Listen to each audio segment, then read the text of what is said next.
બધાને પ્રણામ. જય જિનેન્દ્ર. બધા સુખ શાંતિમાં છો? ગુરુ પ્રસાદ ઓકે, ચાલો દંડ પ્રકરણના સ્વાધ્યાયમાં આગળ વધીએ આપણે. સહેજ પ્રાર્થના કરી લે. નમો અરિહંતાણમ નમો સિદ્ધાણમ નમો આયર્યાણમ નમો ઉપાધ્યાયાણમ નમો એસપસાહુનમ એસો પૌંચ નમોકારો સબ પાવપણાશન મંગલાણમ ચ સવેશમ પદ્મં હવૈ મંગલમ પદ્મં હવૈ મંગલમ. આપણે શ્રી દંડક પ્રકરણનો સ્વાધ્યાય કરી રહ્યા છીએ. આ દંડક પ્રકરણમાં આપણે અ, પાંચમું દ્વાર હવે શરીર, અવગાહના, સંઘયન, સંજ્ઞા અને સંસ્થાન. આ પાંચમું દ્વાર આપણે કરી રહ્યા છીએ, બરાબર ને? તો એ સંસ્થાન દ્વારમાં આપણને 6 પ્રકારના સંસ્થાન કીધા છે. કયા કયા 6 પ્રકારના સંસ્થાન? સમચતુરસ્ર સંસ્થાન, સંસ્થાન, ન્યગ્રોધ, ગ્રોથ, સંસ્થાન, આખું બોલો. ન્યગ્રોધ પરિમંડળ, ક્રોધ પરિમંડળ, સાદી સંસ્થાન, સાદી સંસ્થાન, કુબ્જ સંસ્થાન, કુબ્જ સંસ્થાન વામન સંસ્થાન અને સંસ્થાન, અને હુંડક હુંડક સંસ્થાન, બરાબર ને? ઇન્ડક્શન, સમચતુરસ્ત્ર, ન્યગ્રોધ પરિમંડળ, સાદી, વામન, કુબ્જ અને હુંડક. આ 6 પ્રકારના સંસ્થાન કહેવામાં આવે, બરાબર ને? તો જેમાં સમચતુરસ્ત્ર સંસ્થાન વિશે આપણે અ, સાંભળ્યું, સમજ્યા. સામુદ્રિક શાસ્ત્રમાં જે પ્રમાણે માપ કહ્યું છે એ પ્રમાણે જે શરીરના અંગોનું પ્રમાણ એ માપસર હોય તો એ સમચતુરસ્ર સંસ્થાન. અને સમચતુરસ્ત્ર એ જે નામના જે શબ્દનો અર્થ કરીએ તો સમ એટલે સરખું, ચતુ એટલે 4, અસ્ત્ર એટલે બાજુ, બરાબર ને? એટલે ચારે બાજુનું માપ જેનું સરખું છે એનું ચારે બાજુ, બરાબર? કઈ કઈ? તો કે જમણા ઢીંચણથી ડાબો ઢીંચણ, જમણા ઢીંચણથી ડાબો ખભો, બરાબર? જમણા ઢીંચણથી ડાબો ખભો અને જમણા ખભાથી ડાબો ઢીંચણ, 3. અને નાસિકા અને જે પદ્માસનમાં બેઠા હોય તો નાસિકા અને હાથ, આ બંને વચ્ચેનું જે ડિસ્ટન્સ છે, તો ચારે બાજુનું જે અંતર છે એ એક સરખું હોય, એ ચારે બાજુનું માપ એક સરખું હોય તેને સમચતુરસ્ર સંસ્થાન કહેવાય, બરાબર? અને ત્યાર પછી બીજા પણ આપણને ગ્રીવા એટલે ડોક, એનું માપ કેટલું, મસ્તકનું માપ કેટલું, ખભાનું માપ કેટલું, હાથની લંબાઈનું માપ કેટલું, જંઘાનું માપ કેટલું, છાતીનું માપ કેટલું, પેટનું માપ કેટલું, બસ્તીનું માપ કેટલું, વળી ઢીંચણ કેટલા માપ, વળી પગ છે તો પગના તળિયા છે કેટલા લંબા કેટલા પહોળા, વગેરે બધું માપ આપણે વિસ્તારપૂર્વક આપણે સમજ્યા, બરાબર ને? હવે ત્યાર પછી આપણે બાકીના 5 સંસ્થાન એની પણ વાત કરી ગયા, બરાબર. ન્યગ્રોધ પરિમંડળ, તો કે ન્યગ્રોધ પરિમંડળમાં કીધું કે શું? તો કે નાભીથી ઉપરના અવયવો બધા પ્રમાણસર. નાભીથી ઉપરના અવયવો તો કે પેટ, છાતી, ગળું, મસ્તક, બરાબર? કે હાથ પણ આવી જાય તો એ અંગોપાંગ પ્રમાણસર. અને નાભીથી નીચેના અંગોપાંગ એટલે બસ્તી પણ આવી જાય, સાથળ પણ આવી જાય, ઢીંચણ પણ આવી જાય, જંઘા, એ કદાચ એમાંથી કોઈ પણ અંગોપાંગ કદાચ પ્રમાણસર ન હોય તો એ અંગો પ્રમાણસર ન હોય તો એને શું કહેવામાં આવ્યું છે? ન્યગ્રોધ પરિમંડળ. એટલે નાભીથી ઉપરના અવયવો, જેને આપણે વડ વૃક્ષની જેમ, વડ વૃક્ષ છે, વડલાનું ઝાડ છે, તો એ ઝાડમાં ઉપરનું જે ડાળીઓ વગેરે છે એ બધું કમ્પ્લીટ દેખાતું હોય, સરસ દેખાતું હોય, પણ નીચે તો કે થડ કયું છે એ પણ જલ્દી ખ્યાલ આવે નહીં, બરાબર? તો એને સરખું આ ન્યગ્રોધ પરિમંડળ સંસ્થાન છે. ત્યાર પછી આપણે આગળ વધીએ છીએ સાદી, બરાબર ને? સાદી, તો એમાં તો કે એનાથી ઉલટું કરીએ. શું? તો કે નાભીથી નીચેના અવયવો છે એ પ્રમાણસર અને નાભીથી ઉપરના અવયવો છે એ પ્રમાણ રહિત, બરાબર ને? જેમ પગ છે તો પગના તળિયા છે કે ઢીંચણ, સાથળ, જંઘા કે બસ્તી, આ બધું પ્રમાણસર છે. અને ઉપરનું છે કે નાભીથી પેટ છે, છાતી છે કે પીઠ કે ડોક કે મસ્તક, આ અંગોપાંગ કેવા છે કે પ્રમાણથી રહિત હોય, તો આને શું કહેવામાં આવે છે? સાદી સાદી સંસ્થાન, બરાબર ને? ઓકે, હવે સાદી સંસ્થાન. હવે આમ કહીએ તો બીજી રીતે કહીએ તો આપણે પંચાંગ પ્રણિપાત કરતા હોઈએ, ખબર છે? ખમાસમણ વખતે પંચાંગ પ્રણિપાત, તો એમાં કઈ કઈ વસ્તુઓ આવે? મસ્તક, 2 હાથ ને 2 પગ, બે હાથ, બે હાથ, 2 પગ ને 2 મસ્તક, બરાબર ને? એક મસ્તક, એટલે બે મસ્તક નથી કોઈને. 2 હાથ 2 પગ ને મસ્તક એટલે 5 થાય. ઓકે, હા, 2 મસ્તક, 2 હાથ ને 2 પગ નહીં, બરાબર ને? 2 મસ્તક નહીં, એક જ મસ્તક. ચાલો, ઓકે. તો બે હાથ, બે પગ અને મસ્તક. તો એ આપણે જમીનને સ્પર્શ ના કરવા વળી આપણે જે વંદન કરતો પંચાંગ પ્રણિપાત, જે 5 અંગ, બરાબર ને, જેને શું કીધું? 5 અંગ, બરાબર ને. હમ. હવે તમને ખબર કદાચ બીજા અમુક અમુક લોકો જે છે, અમુક જે જૈનેતરોની અંદર કે સ્વામિનારાયણ એ લોકો સંપ્રદાયની અંદર એ લોકો જે નમન કરતા હોય, વંદન કરતા, એને સાષ્ટાંગ કહેવાય. શું કહેવાય? સાષ્ટાંગ. સાષ્ટાંગ એટલે શું કરે? તો કે એ લોકો પીઠ અને છાતી પણ લંબાવી દે, બરાબર, એટલે આખા સુઈ જાય અને હાથ આગળ હાથ સાંકળી દે. બાંધી દે. તો હવે સૂઈને મસ્ત, બરાબર, તો એમાં પીઠ, છાતી અને પેટ, પીઠ, છાતી અને પેટ, આ 3 પણ 5 ની અંદર બીજા 3 એડ કરી દે એટલે શું થઈ જાય? 3, 8 થઈ જાય. એટલે સાષ્ટાંગ, અષ્ટ એટલે 8 અંગો સહિત એમ.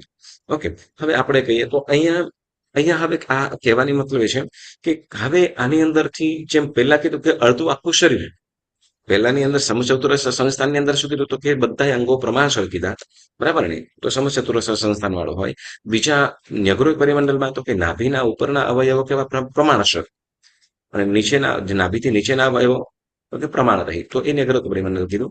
અને પછી એનાથી વિપરીત એટલે તો કે નાભીથી ઉપરના અવયવો પ્રમાણ રહિત, નાભીથી નીચેના અવયવો જે છે કેવા છે? પ્રમાણસર, અને નાભીથી ઉપરના તો કે પ્રમાણ રહિત, બરાબર. તો એને એ કેવું કહેવાશે? સાદી. હા, સાદી, બરાબર. તો અમુક અમુક અમુક એવા પ્રકારના વૃક્ષો એવા જો આપણને મળે, જેમ શું કહેવાય કે આપણે એકદમ સ્ટ્રેટ વૃક્ષો હોય ને પછી એની ડાળીઓ કેટલે સુધી જતી હોય, અને આપણે કે જેમ શું કહેવાય, આપણે બુયાનું ઝાડ જોવામાં આવતું હોય એવા ઝાડ, અને ઉપર પછી ઉપરથી થડ સુધી આમ આમ દેખાતું હોય, એકદમ મસ્ત સીધું, બરાબર ને. હા, પણ પછી એવી રીતે. તો હવે પછી કે છે આપણે ચોથું જે કીધું વામન, ચોથું કીધું કે વામન. તો હવે એમાં શું કે છે? અવયવો કે છે એમાં તો કે ગ્રીવા, હાથ અને પગ, એ 4 અવયવો કયા કયા? ગ્રીવા, મસ્તક, મસ્તક, બરાબર, મસ્તક, ગ્રીવા, હાથ અને પગ, આ 4 અવયવ પ્રમાણયુક્ત હોય. આ 4 અવયવ કેવા હોય? પ્રમાણયુક્ત હોય. અને પીઠ, ઉદર અને છાતી, તમને 8 અંગ કીધા ને તમને, આ સાષ્ટાંગ જે વાત કરીએ, તો કે એટલે આ કદાચ ગ્રીવા અલગ કરીએ એટલે અલગ થઈ જશે, બરાબર. મસ્તક, ગ્રીવા, હાથ અને પગ, આ 4 અવયવો પ્રમાણયુક્ત હોય. અને શેષ પીઠ, ઉદર અને છાતી, આ અવયવો પ્રમાણ રહિત હોય, બરાબર. એટલે જેમ શું કહેવાય કે કોઈ પીઠ હોય તો પીઠ કદાચ ટૂંકી પણ હોય, કોઈને લાંબી પણ હોય, બરાબર. લાંબી હોય તો કદાચ આગળ ઝૂકી જાય, ટૂંકી હોય તો આમ આગળનો પાછળનો ભાગ બહાર નીકળે, બરાબર. તો એ શું થાય છે?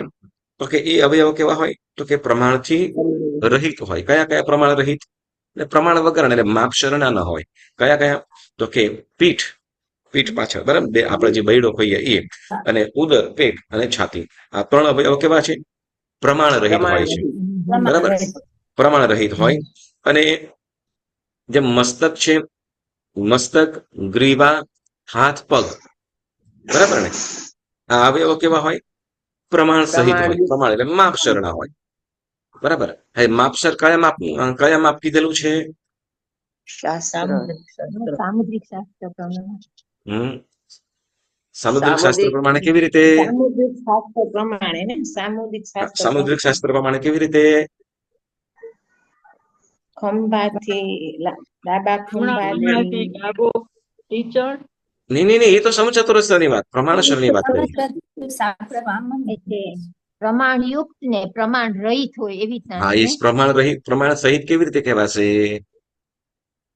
પ્રમાણ જે બરોબર છે એ પ્રમાણ બરાબર યુક્ત છે, ને જે બરાબર નથી એ પ્રમાણ રહિત છે. પણ આપણને ખબર કેવી રીતે કે પ્રમાણસર છે કે પ્રમાણ રહિત છે? એમ કહું. કેમ કે આ અવયવો બરાબર ના હોય તો એ પ્રમાણ રહિત કહેવાય ને. જો ગઈ વખતે પાયલોટ આવ્યા હતા, આજે વખતે પાયલોટ નથી. હા ભાઈ,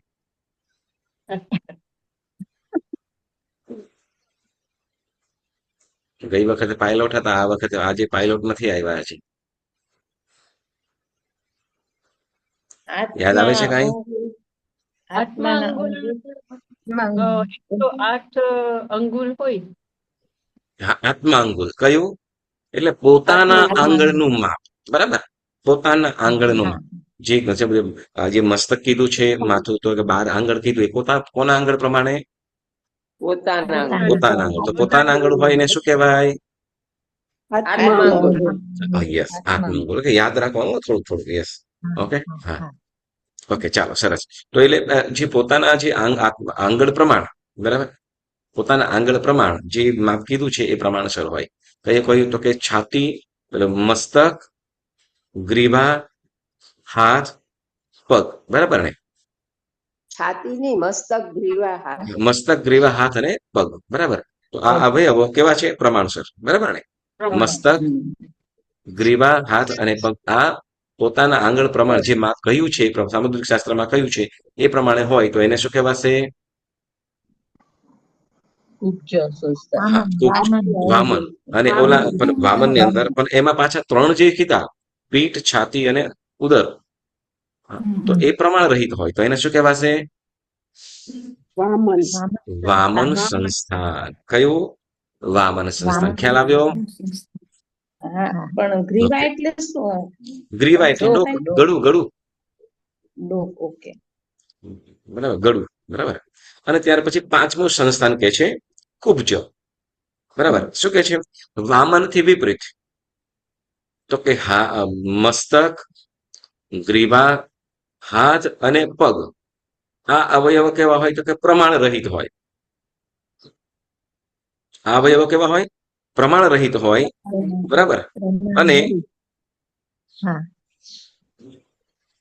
પીઠ, ઉદર, છાતી આ અવયવો પ્રમાણયુક્ત હોય, બરાબર. તો આ 3 અવયવો પ્રમાણયુક્ત હોય ને ઓલા 4 છે કેવા? હા, એટલે બે હાથ ને બે પગ, બે હાથ, બે પગ અને મસ્તક અને ગ્રીવા ગણીએ એટલે કેટલા થઈ જાય? 6, બરાબર. તો હવે એ બે ગણીએ તો એ અવયવો કેવા છે? પ્રમાણ રહિત. અને પીઠ, છાતી અને ઉદર આ 3 અવયવો પ્રમાણસર હોય તો આવા સંસ્થાનને કુબ્જ સંસ્થાન કહેવાય છે. ખ્યાલ આવ્યો? વામન અને સાદી, વામન થી વિપરીત સાદી છે, બરાબર ને? સોરી, વામન થી વિપરીત કુબ્જ, વામન સંસ્થાન થી વિપરીત, બરાબર, કુબ્જ, બરાબર. વામન માં શું કીધું તો કે મસ્તક, ગ્રીવા, હાથ અને પગ આ અવયવો પ્રમાણ સહિત હોય, પ્રમાણસર હોય અને મસ્તક, ગ્રીવા, હાથ અને પગ આ પ્રમાણસર હોય અને પીઠ, છાતી અને ઉદર આ 3 અવયવો કે અંગ પ્રમાણ રહિત હોય એવા સંસ્થાનને અહીં વામન સંસ્થાન કહેવામાં આવ્યું છે. વળી હવે કહીશ કુબ્જ.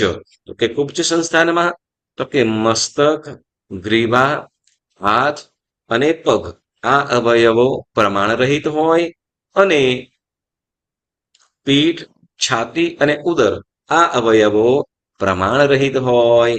તો પ્રમાણસર હોય તો એને કુબ્જ સંસ્થાન કહેવામાં આવે છે, બરાબર. અને ત્યાર પછી હવે 6થું સંસ્થાન કહે છે કયું? હુંડક. તો શું કહે છે તો કે પ્રાય સર્વ અવયવો પ્રમાણ રહિત હોય. સર્વ અવયવો પ્રમાણ રહિત હોય તેને હુંડક સંસ્થાન કહેવાય છે, બરાબર. તો આ 6 સંસ્થાનોમાંથી આપણી પાસે કયું સંસ્થાન છે?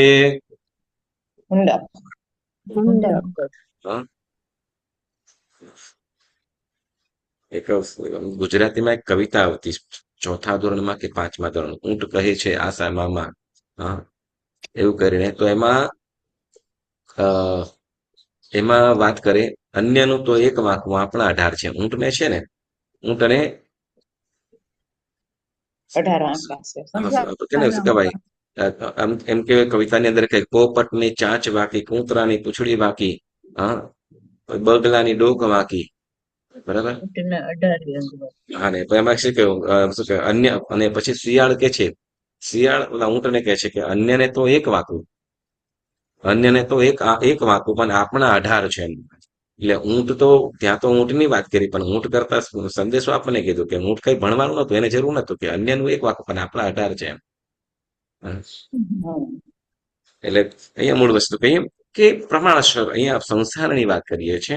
તો સંસ્થાનમાં શું કે છે તો કે આપણી પાસે હવે જો આ 6 સંસ્થાનો, હવે આ પ્રકારે 6 પ્રકારના સંસ્થાન કીધા, બરાબર ને? તો આપણે શું કહેવાય, માપી જોવાનું તમારે પોતપોતાની રીતે. હવે જો માપસર આવે તો સમજી લેવાનું કઈ સંસ્થાન છે, બરાબર. એવું નથી કે બધાને મુંડક જ સંસ્થાનો, એવું જરૂર નથી. હા, આમાંથી શું કહેવાય કે બધાને કહી શકાય સર્વાંગો રહિત હોય એવું તો ના હોય ને. ચાલો, હવે શું કે છે આ 6 સંસ્થાનો. હવે 6 સંસ્થાનોમાં આપણે જો આ દરેક દ્વાર છે ને, દરેક દ્વાર છે એ 24 દંડકોમાં કોને કેટલું છે એની વાત જણાવે છે. કોને કેટલી વસ્તુઓ છે, જેમ શું કહેવાય હવે આ 24 દંડકોમાંના કયા દંડકના જીવોને કેટલા સંસ્થાન હોય એની વાત કહે છે હવે આપણને. કયું શું કે છે? 24 દંડકો, બરાબર ને? 24 દંડકોમાં આપણે લગભગ 563 ભેદ જીવોના કીધા, બરાબર છે ને? 563 કે 546 કેટલા? 563. જીવોના કુલ ભેદ કેટલા કર્યા હતા? 563. 563, બરાબર. તો એ 563 ભેદોને અહીં આ 24 દંડકોની અંદર સમાવેશ કરી લીધેલો છે, બરાબર.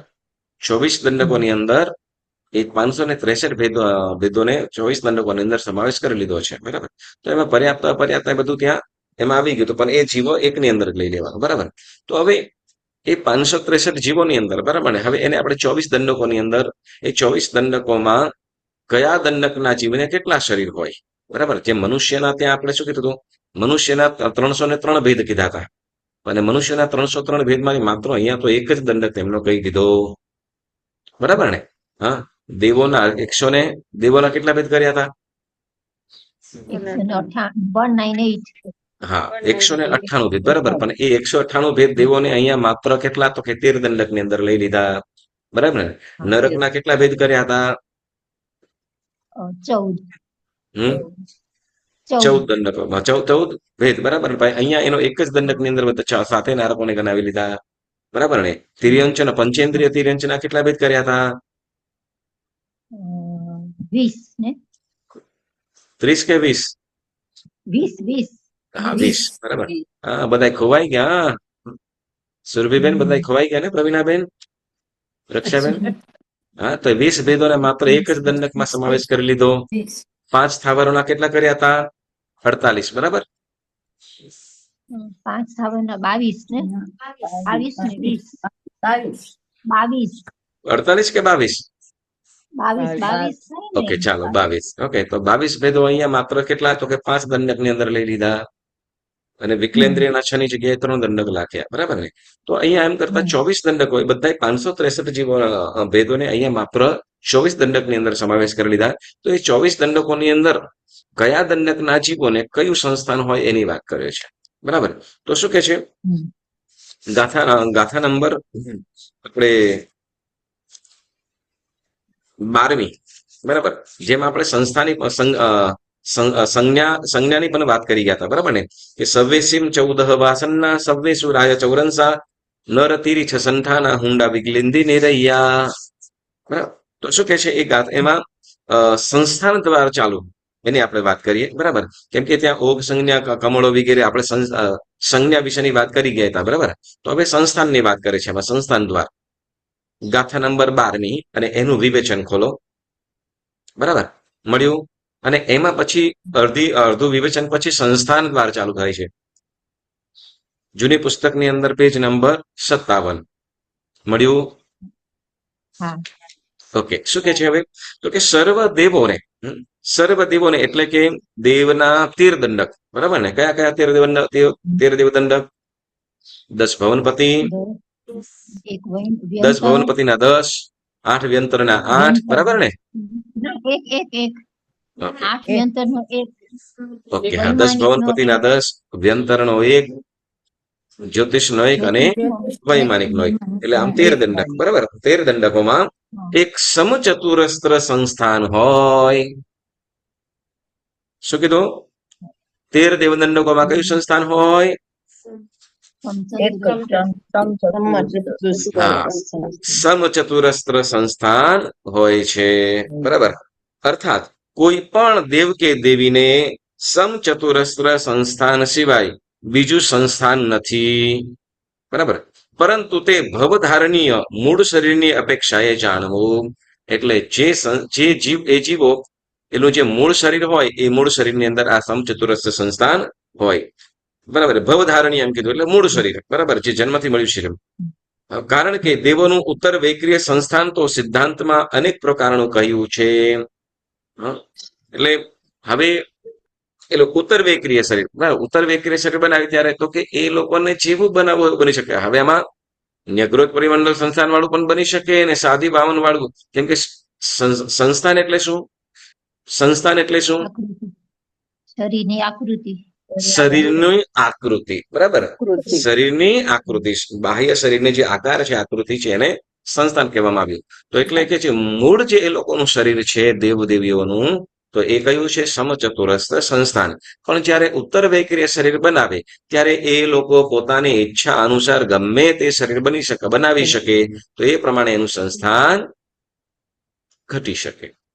મને કયા શરીરની અપેક્ષા? તો કે ઉત્તર વૈક્રિય. શું કીધું? ઉત્તર વૈક્રિય. બાકી જે મૂળ શરીર છે એ લોકોનું એ સમચતુરસ્ત્ર સંસ્થાન વાળું, બરાબર. હવે જેમ શું કહેવાય કે આપણે એમ કહીએ કે કોઈ દેવદેવીઓ એવા પણ હશે, બરાબર છે. ઓકે, પાર્શ્વ યક્ષની પ્રતિમા જોઈ છે અથવા એનો ફોટો જોયો છે? પાર્શ્વ યક્ષનું નામ સાંભળ્યું છે? કોણ છે પાર્શ્વ યક્ષ? કોણ છે? વસગહરમ પાસમ વંદામિકમ મગનમુક્કમ એવું આવે છે. પાર્શ્વનાથ ભગવાનના યક્ષ, એની યક્ષની પ્રતિમા જોઈ છે અથવા મૂર્તિ કે ફોટો નથી જોયો? વેરી ગુડ, વાહ, વેરી ગુડ. પાર્શ્વનાથ ભગવાન એ પાર્શ્વ યક્ષ છે ને, એ આપણે મણિભદ્રજી દેવની પ્રતિમા છે ને અહીંયા મૂર્તિ દેરાસરમાં, એની ઉપર જે ફોટો લાગેલો છે પાર્શ્વ યક્ષનો છે. ઓકે, ખ્યાલ આવે છે? નહીં. ઓકે, હવે જુઓ શું થાય કે હવે એ જે યક્ષ છે, તો હવે એ યક્ષ છે એનું નાક કેવું છે? તો કે ગણેશ જેવું. એની આકૃતિ ગણેશ જેવી છે. એનું મુખ કેવું? તો કે એનું મુખ કેવું છે? તો કે હાથી જેવું, એટલે નાક. અને બાકી પેટ તો કે મોટું છે. તો હવે પ્રમાણસર તો નથી. હવે પગ તો કે જાડા અને ટૂંકા. તો હવે આ પ્રકારનું દેખાય તો પછી કેવી રીતે કહી શકાય? તો કે એ જે છે એ લોકોનું ઉત્તર વૈક્રિય શરીર. કયું? એ લોકોનું ઉત્તર વૈક્રિય શરીર હોય તો એની આકૃતિ કહેવાય, બરાબર. તો એવી રીતે પણ એ લોકોનું મૂળ શરીર કેવું હોય? તો કે જે મનુષ્ય છે એ જ આકારનું, પરંતુ એનું સંસ્થાન કયું હોય? સમચતુરસ્ત્ર સંસ્થાન. કયું? બરાબર. એટલે મૂળ શરીર હોય એ સમચતુરસ્ત્ર સંસ્થાન વાળું હોય. અને એ લોકો જ્યારે કોઈ પણ પ્રસંગે અથવા એ લોકો કારણસર કોઈ પણ ઉત્તર વૈક્રિય શરીર અનેક પ્રકારનું બનાવી શકે, બરાબર. હવે એમાં એવું પણ બને કે 6 પ્રકારના સંસ્થાન, પણ એમાં વિચિત્ર અલગ પ્રકારના સંસ્થાનો પણ કરી દે, બરાબર. જેમાં આપણે શ્રીપાલ રાજાના જીવન ચરિત્ર સાંભળીએ તો એમાં જ્યારે એ કોઈક જય સુંદરીને કે અમુક સુંદરીઓને લગ્ન માટે જાય છે, હા, તો તે વખતે તો કે શું? તો કે ગળું પણ સાવ બેસી ગયેલું હોય, પીઠ બારે નીકળી ગયેલું હોય, એવું શરીર બનાવીને જાય, બરાબર ને? આપણે બધું જોયું છે, સાંભળ્યું છે, બરાબર ને? શ્રીપાલ રાજાનો રાજ. તો કે વામનજી આ બનીને જાય, ઓલા શું કહેવાય, વીણા વગાડતા હોય ત્યાં. બરાબર. વળી શું કહેવાય કે જે ઓલા ક્યાંક વળી કુબડો પણ બનીને જાય. તો એવી રીતે અલગ તો એટલે વૈક્રિય શરીરની અંદર શું છે? તો કે વૈક્રિય શરીર પોતાનું અલગ રીતે ઉત્તર વૈક્રિય શરીરની અંદર અનેક સંસ્થાનો શરીર પણ બનાવી શકે, બરાબર. મૂળ શરીર દેવદેવીઓનું મૂળ શરીર કેવું છે? સમચતુરસ્ત્ર સંસ્થાન વાળું, બરાબર. હવે આગળ વધીએ. તો કે ગર્ભજ મનુષ્ય અને ગર્ભજ તિર્યંચોને કઈ સંસ્થાનો હોય છે? ગર્ભજ મનુષ્ય અને ગર્ભજ તિર્યંચોને છ સંસ્થાનો હોય છે. બરાબર. બોલો, આપણી પાસે કેટલા સંસ્થાન હશે? એક જ હા, હોય. એક જ હોય. હા, ઓકે. પણ અહીંયા એક મનુષ્ય ને એક જ સંસ્થાન હોય. એમ આપણી પાસે કયું શરીર છે? આપણી પાસે કયું શરીર છે? અવતારી શરીર. મારા બાપાઓ, તમને કહું છું, આપણી પાસે કયું શરીર છે એમ પૂછું છું, સંસ્થાન નથી પૂછ્યું, શરીર કયું છે? અવતારી શરીર. હમ? કયું શરીર છે? અવતારી શરીર. ઔદારિક. બરાબર. તો કે ઔદારિક શરીર. બરાબર. આપણી પાસે ઔદારિક શરીર છે એટલે આપણે શું કહેવાય કે ભાઈ શું કે ગમે તે સંસ્થાન કરવું હોય તો આ શરીરથી કરી ના શકીએ. આસન કરી શકો, સંસ્થાન નહીં. બરાબર. હા. આસન કરી શકીએ, સંસ્થાન નહીં. પણ એમાંથી કેટલા આસનો તો હવે થઈ ના શકે આપણાથી. હા. ખાલી એક જ આસન જે આપણે નિત્ય કરી શકીએ છીએ. ખબર છે? શવાસન આવડે છે ને બધાને? તો બધું આવડે ને. ચાલો. ઓકે. બીજા કરતા ઓકે. તો હવે કે ગર્ભજ મનુષ્ય પાસે એક સંસ્થાન હોય. બરાબર ને? ગર્ભજ મનુષ્ય 6 સંસ્થાનો હોય. પણ એ કેવી રીતે? તો કે જેમ તીર્થંકરનો જીવ છે, તીર્થંકર છે, ચક્રવર્તી છે, વાસુદેવ છે, તો એ લોકો પાસે જે શરીર છે, શ્રી શલાકા પુરુષ અથવા બીજા અન્ય સામાન્ય પુરુષો હોય તો એ લોકોની પાસે પણ આ પેલું સંસ્થાન પણ હોય છે. બરાબર. અને એટલે મતલબ મનુષ્યમાં 6 સંસ્થાનો હોય. એવું નથી કે અત્યારે આ 6 સંસ્થાન સમચતુરસ્ર સંસ્થાન વાળા ભરત ક્ષેત્રમાં હોય કે ના હોય, તો કે હોય. અત્યારે સમજો પહેલા સંઘયન વાળા ના હોય. સાંભળજો, અત્યારે ભરત ક્ષેત્રની અંદર પહેલા સંઘયન વાળા જીવ હોય નહીં. પણ પહેલા સંસ્થાન વાળા હોય તો કે હોય. બીજા સંસ્થાન વાળા તો કે બીજા સંસ્થાન વાળા પણ હોય. ત્રીજા સંસ્થાન વાળા તો એ પણ હોય. ચોથા સંસ્થાન વાળા તો એ પણ હોય. પાંચમા સંસ્થાન વાળા તો એ પણ હોય. છઠ્ઠા સંસ્થાન વાળા તો કે એ પણ હોય. બરાબર. એટલે 6 સંસ્થાન વાળા અત્યારે હોય. બરાબર. સંઘ અને સંસ્થાનમાં અલગ છે. બરાબર. તો પહેલા સંસ્થાન વાળા અત્યારે મનુષ્ય હોય કે ના હોય અત્યારે ભરૂચ ક્ષેત્રમાં તો કે હોય. બરાબર. ખ્યાલ આવ્યો? એટલે ગર્ભજ મનુષ્ય અને ગર્ભજ તિર્યંચોને 6 સંસ્થાનો હોય છે. એટલે એક મનુષ્યને એક સંસ્થાન હોય, જેમ સંગન હોય રીતે. હા, પણ કદાચ સમજો કે કોઈ કુબડું હોય, ઓકે, સંસ્થાનની અંદર ફેરફાર થઈ શકે. ફરીથી સંસ્થાનમાં ફેરફાર થઈ શકે.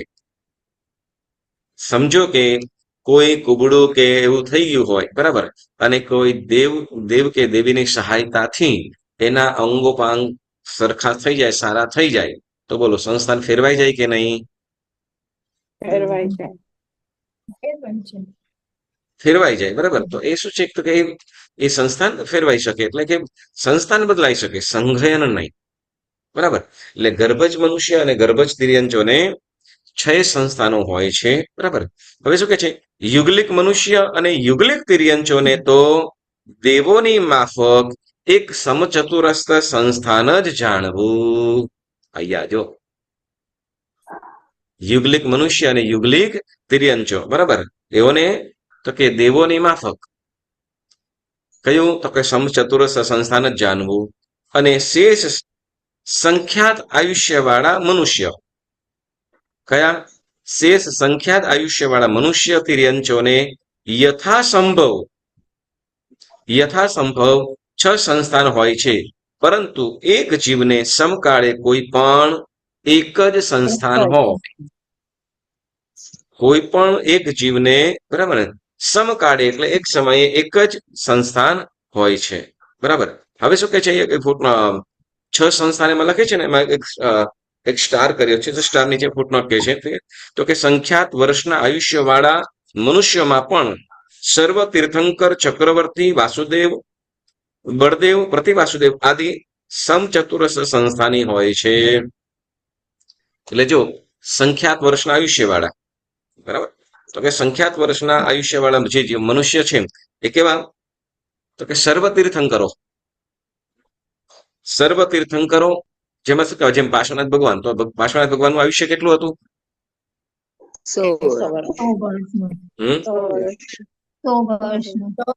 અને આદિનાથ ભગવાનનું 84 લાખ. બોલો 84 લાખ પૂર્વ એટલે સંખ્યાતા કે અસંખ્યાતા? સંખ્યાતા. સંખ્યાતા છે, બરાબર. એટલે કીધું કે સંખ્યાતા વર્ષના આયુષ્ય વાળા મનુષ્યમાં પણ સર્વ તીર્થંકરો, એમ કીધું. શું? સર્વ તીર્થંકરો, વળી ચક્રવર્તીઓ, વાસુદેવો, બળદેવો, બરાબર, કે વાસુદેવો કે બળદેવો કે પ્રતિવાસુદેવ, તો આ બધાને પણ કહ્યું તો કે સમચતુરસ્ય સંસ્થાન હોય છે, બરાબર. તો કે હવે એ સમયની અંદર તો એટલે સમયની સાથે કોઈ ચોથા આરાની અંદર પણ હુંડક સંસ્થાન વાળું ચોથા આરાની અંદર પણ હોઈ શકે અને પહેલા આરાની અંદર પણ હોઈ શકે. સર પહેલા આરાનું નામ ઈચ્છા કે બીજા ત્રીજા, કેમ કે ત્યાં પહેલા આરાની અંદર જો હોય તો કે તો પલ્યોપમના આયુષ્ય વાળા હોય, બરાબર ને? તો કે ત્યાં સમચતુર સંસ્થાન વાળા હોય. એટલે અહીંયા કીધું સંખ્યાતા વર્ષના આયુષ્ય વાળા, એટલે એ આપણે ખ્યાલ લેવું તો કે લગભગ ત્રીજા આરાની અંદરના એન્ડ સુધીના જે છે, બરાબર, ત્રીજા આરાના અંત પેલે તો જેમ આદિનાથ ભગવાન ત્યાંથી લઈને ચોથા આરાની અંદર પણ આ 6 સંસ્થાન વાળા જેવું હોય, બરાબર. 6 સંસ્થાન વાળા, બરાબર. પણ એક જીવને સમકાળે એક સંસ્થાન હોય. ધારો કે એક ભવની અંદર સમજો કે કોઈ જન્મ થયો હોય તો એને કોઈ હુંડક સંસ્થાન વાળું પણ હોઈ શકે, કોઈ સાદિક સંસ્થાન વાળું પણ હોય, કોઈ કુબ્જ સંસ્થાન વાળું પણ હોઈ શકે, કોઈ ન્યગ્રોધ પરિમંડળ સંસ્થાન વાળું પણ હોઈ શકે. તો દરેક જીવને અલગ અલગ સંસ્થાનો હોય છે, બરાબર. એટલે સર્વ મનુષ્યમાં 6 સંસ્થાન, તિર્યંચમાં 6 સંસ્થાન, બરાબર. હવે શું કે છે? વિકલેન્દ્રિય અને નારકોને સર્વ લક્ષણહીન 6ઠું હુંડક સંસ્થાન હોય છે. કયા કયા? વિકલેન્દ્રિયો અને નારકો. વિકલેન્દ્રિયો અને નારકોને સર્વ લક્ષણહીન, બરાબર, સર્વ લક્ષણો રહિત 6ઠું હુંડક સંસ્થાન હોય છે. તેમાં પણ નારકોનું હુંડક સંસ્થાન પાંખ ઉખેડી ગઈ નાખેલા પક્ષી સરખું અતિ બીભત્સ અને ભયાનક હોય છે. અહીંયા શું કે છે? ફરીથી ને પેલા નારકો, વિકલેન્દ્રિય અને નારકો, બરાબર. વિકલેન્દ્રિય અને નારકો, આ બંને વિકલેન્દ્રિયના 3 અને નારકનો 1, એમ 4 દંડકોની અંદર કયું તો કે 6ઠું હુંડક સંસ્થાન હોય, બરાબર. હવે નારકોનું જે હુંડક સંસ્થાન કેવું છે? તો કે જેમ કોઈ પક્ષી હોય, બરાબર, પક્ષી આમ એકદમ રૂપાળું દેખાતું હોય ને, જેમ પેરેટ છે કે પિજન છે, તો એ કલરફુલ વગેરે પક્ષીઓ હોય તો એકદમ એવા કેવા રળિયામણા રૂડા દેખાતા હોય, દેખાય ને? પરંતુ એની જેને પાંખો નીકળી ગયેલી હોય તો તો કે સાવ એકદમ આમ શું કે અડવું પણ પાસે પણ ન જવું ગમે એવું થાય, એવું દેખાય. એટલે આમ શું કરે? ઉખેડી નાખેલા પાંખો, બરાબર ને? પાંખામાં ઉખેડી નાખેલી પાંખો પક્ષી સરખું, એટલે જેમ કોઈ પક્ષી હોય ને બધી પાંખો ઉખેડી નાખેલી હોય બધું, તો પછી એમ તો એની શું કહે, જોવું પણ ન ગમે, હળવું પણ એવું બીભત્સ દેખાય. બીભત્સ એટલે કે આપણે જોવું ન ગમે એ ટાઈપનું, બરાબર. તો એવું હોય છે, એટલે ભયાનક હોય છે, એટલે ડર લાગે એમ, ડર લાગે એ ટાઈપનું એનું શરીર હોય છે, બરાબર. એટલે એવું, એટલે કયું કીધું? નારકો અને વિકલેન્દ્રિય ને હુંડક સંસ્થાન. કેટલા દંડકની વાત કરી? 4. ટોટલ 24. 13 દેવદંડક આવી ગયા. પછી મનુષ્ય ગર્ભજ મનુષ્ય, ગર્ભજ તિર્યંશ 15, 3 વિકલેન્દ્રિય અને 1 નારક. કેટલા? 19, બરાબર. હવે કયા બાકી રહ્યા? સ્થાવર રહ્યા ને 5 સ્થાવર, બરાબર. તો હવે 5 સ્થાવરનું ગાથા નંબર 13 માં કહે છે, સાંભળીએ. નાણા વિહ દયસુઈ બુભુય વણ વાવ તેવું અપકાયા પુઢવી મસુર ચંદાકારા સંઠાણાઓ ભણ્યા. ગાથા કહે છે શું? તો કે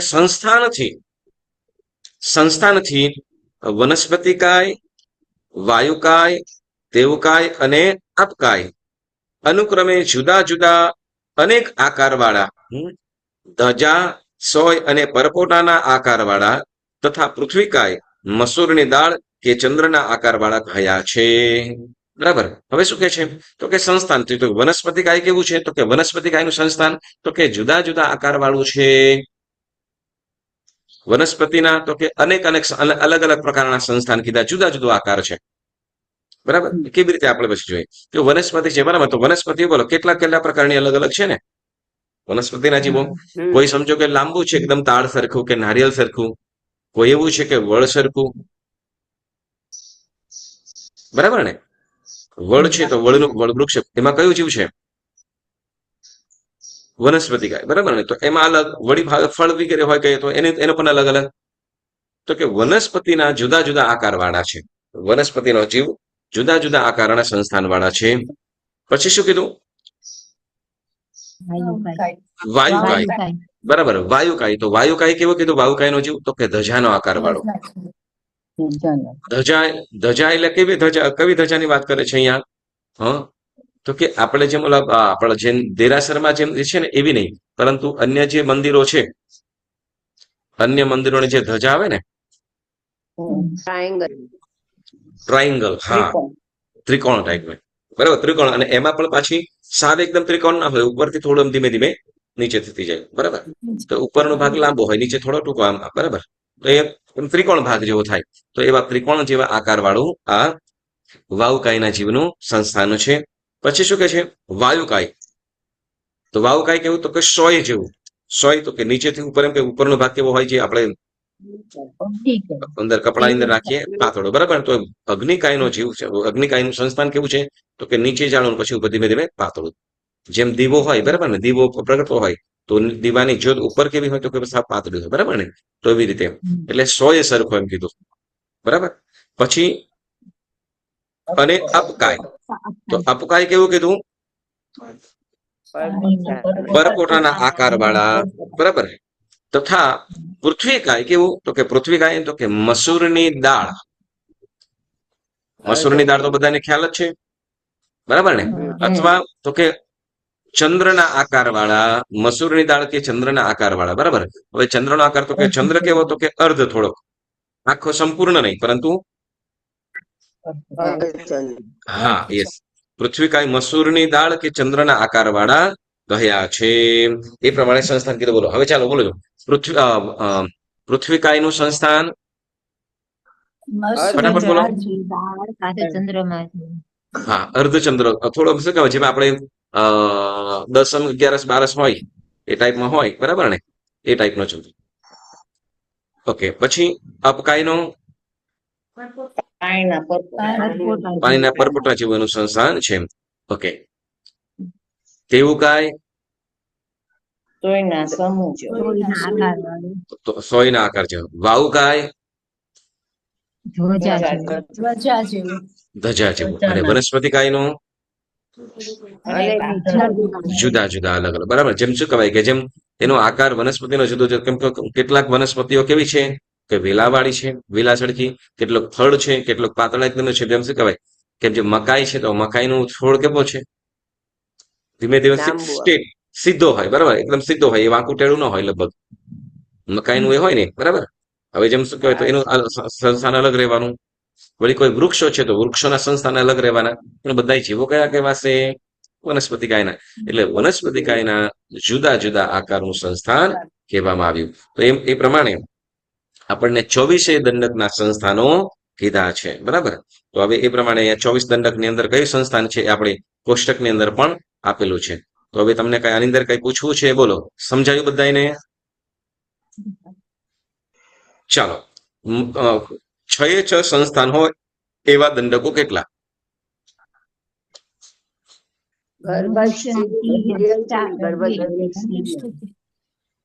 બે દંડક. ઓકે. ચાલો. એક જ સંસ્થાન વાળા હોય, અનેક દંડકો હોય એવા?